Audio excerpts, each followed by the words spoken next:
The world has grown increasingly dependent on national and international finances, especially after the worldwide adoption of capitalism and the monetary system. And history has taught us that capitalistic society encourages suffering and scarcity through greed and continuously works for the advantage of mostly the wealthy. A financial collapse can occur when there is a financial depression or when a currency collapses. This can be local or widespread, and these events could be brought about by many factors such as economic mismanagement, war, corruption, etc. For example, when a deep financial disorder is expected, bankers often respond by limiting loans and restructuring their institutions, but often after funneling significant wealth upward. Actions such as these generally disrupt all kinds of markets and a financial recession may ensue. In some cases, the disruption triggers a domino effect that may cause a widespread economic depression. In rarer cases, a complete financial collapse may occur. Financial services, which fuel many other industries, may severely slow or cease to operate in dire financial depressions. During this time and long after, commercial, social, and government services may also be severely impacted or stopped. Scarcity of jobs, income, and money generally triggers scarcity in goods and services in many other markets. There may be scarcity in water, food, electricity, and communication services. Although wealthy governments may continue to provide services in a limited capacity during such times, some governments may be directly impacted and weakened as a result. In some financial collapses, the government may cease services or become ineffective at its duties. Make no mistake, dire circumstances such as the ones described have occurred in the not-so-distant history. In 1929, the U.S. financial stock exchange crashed due to various reasons. Among them was the widespread public panic in the banking sector. There, millions of people flocked to banks to withdraw their funds, causing a widespread depletion of the money supply. In turn, loans became severely scarce, thus drying up liquidity in a plethora of businesses. Also, the consequences of the then-recent World War cannot be ignored. Many countries in Europe were destroyed and the world's power dynamics changed dramatically. The Great Depression quickly spread to the rest of the world, and national and international commerce was deeply disrupted. In its aftermath, millions of people suffered permanent or extended unemployment, displacement, and hunger. In the U.S. alone, unemployment peaked at nearly 25% of the entire population. In 1991, the Soviet Union collapsed as a coherent government system, and its economy suffered deeply as a result, peaking in 1998. And the many nations that were dependent on the Soviet economy suffered after its government system's dissolution. Cuba stands as an example of this, going through a severe period of financial and material scarcity due to this and other factors. In 2008, the U.S. came uncomfortably close to triggering another Great Depression. Instead, the financial crisis was limited to a severe recession. However, millions suffered from the subsequent high unemployment, goods and services cost inflation. For the U.S., it was a slow and grinding recovery. And in June of 2022, the economy of Sri Lanka was declared as collapsed. That nation suffered severe shortages in food, electricity, and fuel. The country also struggled to provide essential services such as education and healthcare. In our money-dependent society, the negative effects of a financial collapse are obvious. For example, the cruelty and the greed of utility companies will prompt their swift disconnection at the slightest hint of non-payment. And non-payment is very likely in a financial collapse. Likely, your income will stop, your savings may quickly dwindle, and inflation may devalue your money reserves. If payments can't be made not only by you but by most of your neighbors, the utilities will severely slow their quantity and quality of service or cease to operate entirely. This cascade effect may slow or stop water, food, electricity, and communication services. Other goods and services may become scarce or non-existent for long periods of time. The off-gridder will not benefit from a financial collapse, but she may be more able to maintain a safe, healthy, and happier existence than her grid-connected peers, even during and after a financial collapse. Again, this may be possible through the off-gridder's diminished dependence on the monetary system and other systems. As mentioned earlier, if you can harness more of the Earth's naturally and freely available resources, you don't need to pay as much or any money for them. Remember, no one ever created water and food, so those who charge you for them are just mostly interjecting themselves between you and those resources, only packaging them and putting a label and a price tag on them. Yes, I understand it takes labor to farm, gather, and distribute food, but those are things easily done by most of us, at least to a good degree. But we have allowed abusive food costs to be normal. I say we should disallow it. Harnessing water and growing food can be free of monetary needs. I will explain exactly how in Part 2 of this text. The same may be the case for harnessing and producing energy and maintaining long-range communications, with few exceptions. Again, if an off-gridder is really not totally disconnected, she may be online with infrastructure, methods, and systems to harness and generate these resources efficiently and share them, all while hardly feeling the effects of a financial collapse. In fact, she or he may benefit from a financial collapse in that they may provide and relay those systems and knowledge to others and become a source of knowledge and freedom for others. Nature-caused catastrophes. Pandemics. As I write this, the world is still reeling from the effects of COVID-19, the 2020 pandemic. As I speak, thousands are still dying every week worldwide, and the death toll at this moment is around 6.9 million. Our response as a world could be categorized as nothing more than pathetic. Some of the most advanced nations and their leadership turned out to be among the most stubborn when it came to taking protective measures. We witnessed as nations chose to protect their coffers over the lives of hundreds of thousands of their vulnerable citizens. In the US, for example, we saw how arrogance and selfishness quelled collaboration and caused nations to deny sharing aid and medicine in or out of their borders. As each week claimed more and more lives during the pandemic, we saw vaccine resistance mobilize with exceptional strength, not only to remain unvaccinated but to discredit the efforts to protect and vaccinate others. In wealthy nations, we also saw how governments redistributed wealth using the pandemic as a pretext, mainly siphoning it from poor to rich, by giving businesses and corporations unjustifiable grants disguised as loans to protect jobs. Curiously, these loans had little requirement to protect those jobs. As millions lost tens of thousands in income and property, governments handed out meager checks totaling a few $1,000s, spread over a period of about a year. These depressive checks were given to the general population without prerequisites, and included the wealthy who surely took longer to deposit their unneeded checks. Also, during this pandemic, we saw how governments used the event to deny entry to desperate poor and dark-skinned asylum seekers and migrants by the tens of thousands, and to further deny aid and relief to oppressed populations in Palestine, Afghanistan, Latin America, Africa, and the Middle East. Things were as violent and cruel as ever. Not only did governments deny aid to largely oppressed populations, but even in America, where the healthcare racism was more exposed, official violence was unleashed when people united in protest in the Black Lives Matter demonstrations. 3 years into the pandemic, after it apparently was wrapping up, but likely having run most of its evolutionary course unwavered, it continued killing thousands of unvaccinated hosts every week. And in the midst of this, a powerful few decide that going to war was the priority of the moment. The conflict in Ukraine erupted in early 2022, and our attention away from the pandemic was then complete, vaccinated and not. By now, the pandemic had evolved into a disease that was just barely more severe than its predecessor, the flu, which originated in the 1918 influenza pandemic. And, embarrassingly, the 2020's COVID-19 caused orders of magnitude more deaths than the 1918 pandemic. Unless you're somehow utterly uninformed about the 2019 pandemic, we should now be quite familiar with the causes and possible worldwide effects of a viral pandemic.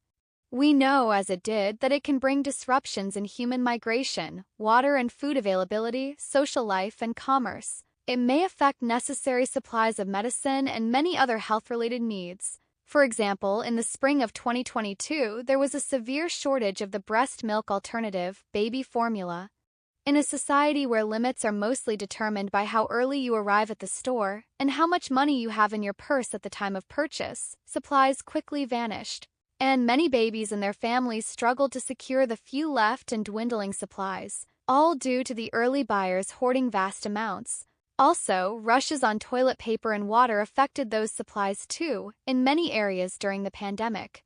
Business and government facility closures affected the job market and the availability of countless goods and services, for limited periods in the US and longer periods in other parts of the world. The reaction to the pandemic was quite varied around the world. For example, some cities in China were strictly locked down for several consecutive weeks, while vast areas in the US dismissed the pandemic as a hoax early on. There, local governments and businesses failed to take any significant precautions and many deaths resulted.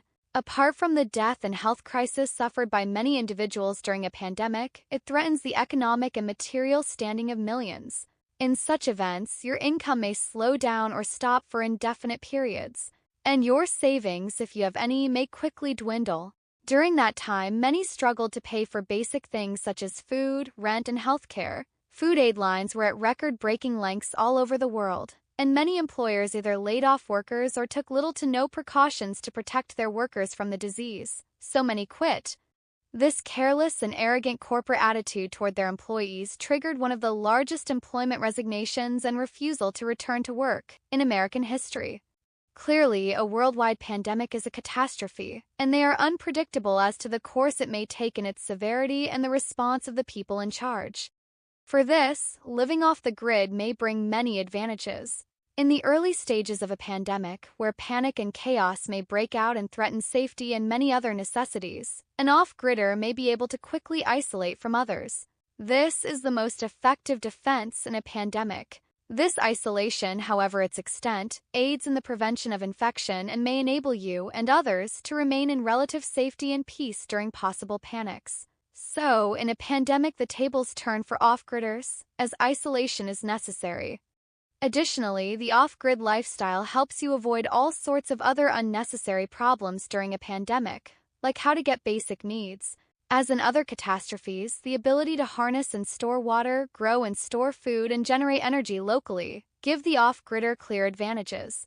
Also, the ability to communicate through long distances, relatively privately and reliably, may give the off-gridder an edge in coping with the effects of a pandemic. Importantly, the ability of the off-gridder to live without the strict dependence on income is a huge advantage.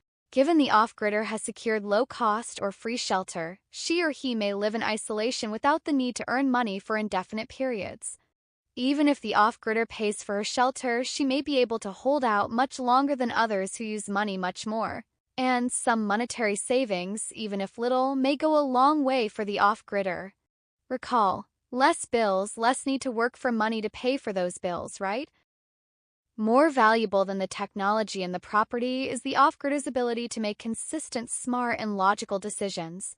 As we saw, logical thinking was thrown out the window in many areas during the pandemic. Logical decisions may be uncomfortable and inconvenient, some for the benefit of many more, but many rather risk it all for the sake of keeping things the same.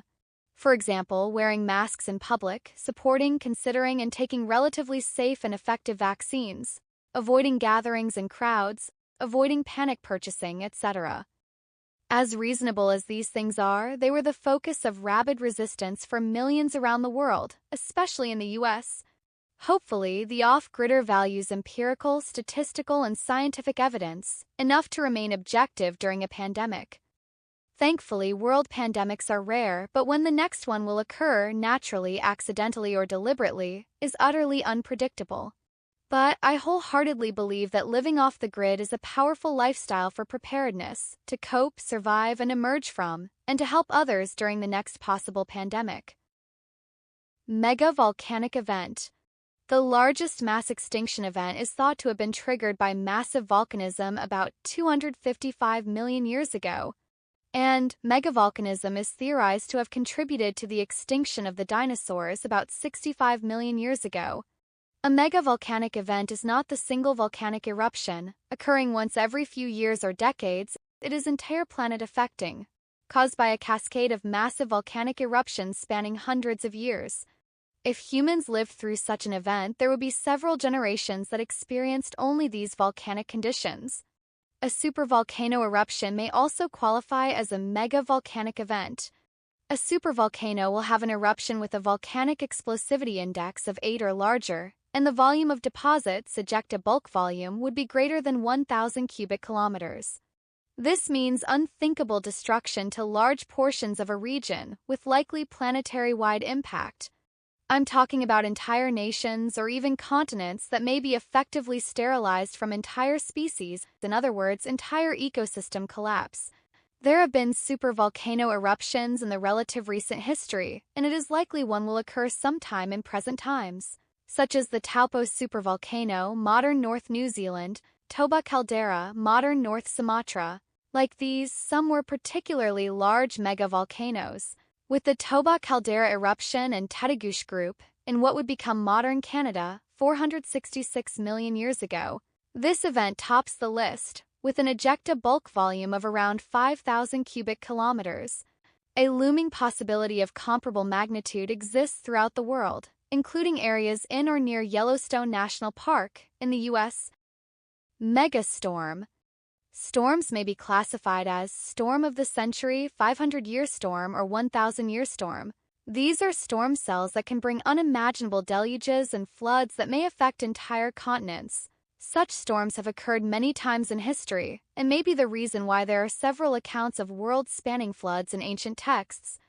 In modern times, some storms have brought catastrophes. For example, in 2005, Hurricane Katrina brought catastrophic floods to the Mississippi River Basin, causing historic flooding, in South Louisiana especially. Officially, about 90,000 square miles were declared part of the disaster zone by the U.S. government. And Hurricane Sandy, in 2012, brought similar flooding to the northeast states of the U.S.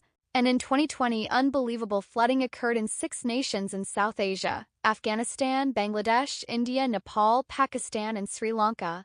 There, upwards of 6,000 people lost their lives directly due to the flooding, and unmeasurable material losses occurred. Additionally, in the summer of 2022, Pakistan experienced its most extensive flooding.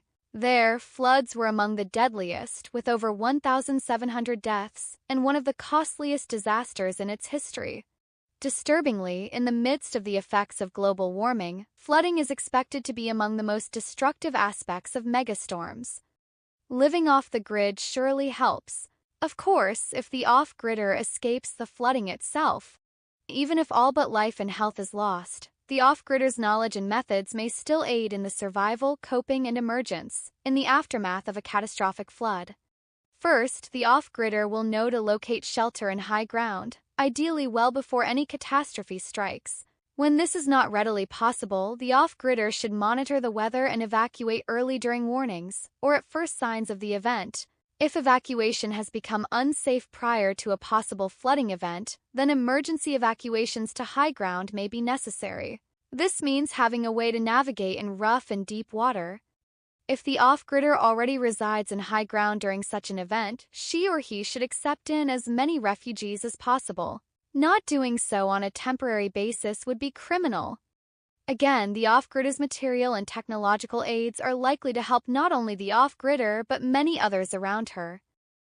Tornado outbreak. In the spring of 2011, there occurred what is now known as the 2011 super tornado outbreak. It is, as of this writing, the largest, costliest, and among the deadliest tornado outbreaks ever recorded. It occurred in the southern, midwestern, and northeastern U.S. from April 25 to 28, 2011. It left catastrophic destruction after spawning about 175 tornadoes that struck the U.S. states of Alabama, Mississippi, and Tennessee. Other states experienced less destructive tornadoes in the same outbreak: Arkansas, Georgia, Kentucky, Louisiana, New York, and Virginia. In the winter of 2021, areas of western Kentucky experienced a catastrophic tornado outbreak. There, multiple tornadoes traveled an exceptionally long trek, over 160 miles. The destruction was catastrophic to several towns and counties along its path, where 57 fatalities were confirmed and over 4,000 structures were destroyed. If the off-gridder escapes the destructive power of a tornado outbreak, she or he may cope with the destruction around her. Access to water, food, communication, and energy may be uninterrupted if these off-grid systems remain intact. If not, rebuilding efforts may begin immediately, given the off-gridder is unharmed, and fallen structures can be cleared out.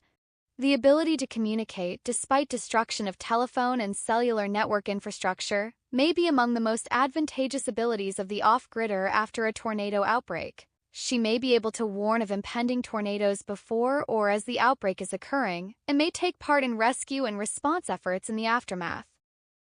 Mega electromagnetic pulse. The unthinkable attack, deliberate nuclear explosions, occurred on August 6 in Hiroshima and on August 9 in Nagasaki, Japan. In addition to the catastrophic and immediate destruction and carnage due to the explosion, there were the effects of its electromagnetic pulse, EMP. The region at the time surely depended relatively little on electronics, outside of the analog telegraph and telephone communications, but surely the electronic system's disabling effects of the EMPs were felt, even there. Further on, the world only narrowly escaped an all-out nuclear war between the US and the USSR in November 1979. The US-based North American Aerospace Command received an automated computerized warning of an ongoing nuclear intercontinental ballistic missile attack, thought to be perpetrated by the USSR.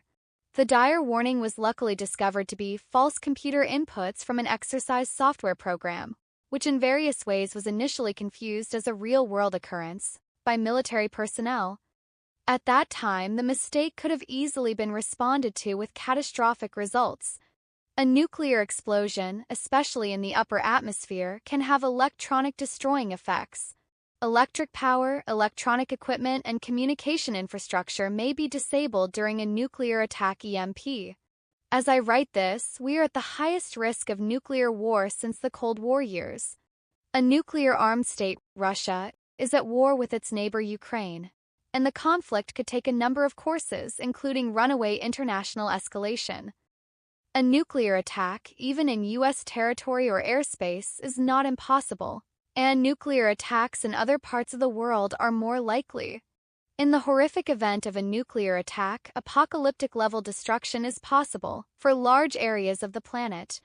In such an unthinkable event, the off-gridder is likely to benefit from her abilities, mentality, technology, and methods. Also, the off-gridder may quickly be able to adapt to an electricity-less environment and may continue to harness water from a ground source and grow food indoors. Additionally, the off-gridder may have protected her essential electronics, shielding them from the effects of EMP using one or various methods. If those fail, many ancient and electricity-less technologies exist, which may be deployed or brought up to operation. For example, you may use cooling and refrigeration technologies that date back to the ancient times of Persia, or communication may be quickly re-established by constructing analog telephones and infrastructure using readily available materials and equipment. A host of other life-improving electricity-less or battery-operated technologies may be built, if not already available, after the EMP, like icebox air conditioners, solar cookers, solar refrigerators, and even rudimentary cameras. Many electricity-less technologies will be discussed in Part 2 of this text. Chicxulub-like asteroid impact. Few things may affect humanity more than mass extinction events. One of them is a Chicxulub-type asteroid impact. The Chicxulub crater is a now confirmed asteroid impact site near the modern town of Chicxulub in Mexico's Yucatan Peninsula. It is theorized as being the primary cause of the extinction of the dinosaurs around 65 million years ago. No human may conceivably survive the immediate direct impact of a Chicxulub-type event, not unless perhaps distanced 500 to 1,500 miles from the impact hypocenter. And the consequent earth-changing effects of such an event may further bring destruction of unfathomable numbers of life forms. So, those who escape the direct impact may still suffer or perish due to its effects. Those people fortunate enough to inhabit close to 1,000 miles away from the impact site may find ways to survive the ensuing changes to the planet, but likely only if they are conditioned to quickly adapt to such dramatic changes.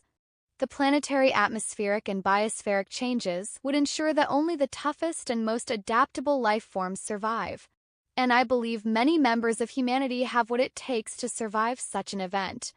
But many, perhaps majority, may not. They simply may not be healthy, skillful, or resilient enough to make the necessary adjustments to survive. These adjustments may mean mass continental distance migrations, reverting to hunting, foraging, and gathering food, and quickly securing sources of drinking water. Resources may be especially scarce due to ensuing earthquakes, volcanism, cloud cover, ashfall, etc. The entire Earth's climate may run away into unpredictable and extreme conditions. For example, early-stage ice age conditions may quickly move in, exposing humanity into desperate, otherworldly environments. Our technologies and genetic makeup may rapidly evolve naturally to adapt, but only after mass death and struggle. We may cope artificially through technology and medicine, but for us to cope with technology, it must have already been in place, as after the changes brought by an Chicxulub impact, our technology may be mostly destroyed or unusable. A whole new world would be brought by such an event, one that may remain the same for generations into the future. Living off the grid in such unlikely times may take an entirely different meaning. There may be few artificial grids to speak of throughout the world or to live off from, so going back to nature may be something done by necessity for a large percentage of the surviving humanity. In many ways, the human condition may cycle back and start again, and we may slowly attempt to get away from the ravages of nature and into community and collaboration, hopefully with lessons learned from our detrimental mistakes of the past. Having said all this, again, off-gridders may emerge as leaders under such dire conditions, contributors of knowledge in the art of survival with the Earth's resources, and away from high technology and a monetary system to depend on. Mega-earthquake. Earthquakes for magnitudes of about 9.0 or higher can be classified as mega-earthquakes. Mega-earthquakes have scientifically been called megathrust earthquakes. These earthquakes are caused by a slip along the thrust fault that forms the contact between two tectonic plates. Thrust faults are often at the bottom of oceanic trenches, which can displace the seafloor over a large area. As a result, megathrust earthquakes may result in tsunamis that may devastate areas far from the epicenter. One such mega-earthquake occurred in recent memory in Lumico, Chile, estimated to have had a magnitude 9.5. There, fatality records vary between 1,000 and 600, and the monetary cost of the earthquake adjusted to today is about $5.5 billion. The resulting tsunamis affected other areas of Chile and several other Pacific islands and nations. An undersea mega-earthquake, originating in the Suna megathrust in the Indo-Australian plate, was responsible for the 2004 Indian Ocean tsunami. This tsunami generated waves of an unbelievable 30 meters in height. The death toll was estimated to be a disturbing 227,000 people in 14 different countries. It was the third most powerful earthquake ever recorded in Asia. In January of 2010, a powerful 7.0 earthquake struck the nation of Haiti near the capital city of Port-au-Prince. Although not classified as a mega-earthquake, its destructiveness to life and structures was extreme. Estimated casualties range from 100,000 to over 200,000. The closeness of the epicenter to a densely populated capital city, the poor living conditions of many of the area's inhabitants, and the dire humanitarian crisis that ensued puts this event in the mega-disaster category. There, massive destruction of residences, 250,000, and commercial buildings, 30,000, contributed to the high number of casualties. Also, poor building practices were a major contributing factor to the destructiveness. The direct effects of a mega-earthquake and/or a tsunami are hardly survivable, but if you were to survive them or not suffer their direct after-effects, living off the grid may help.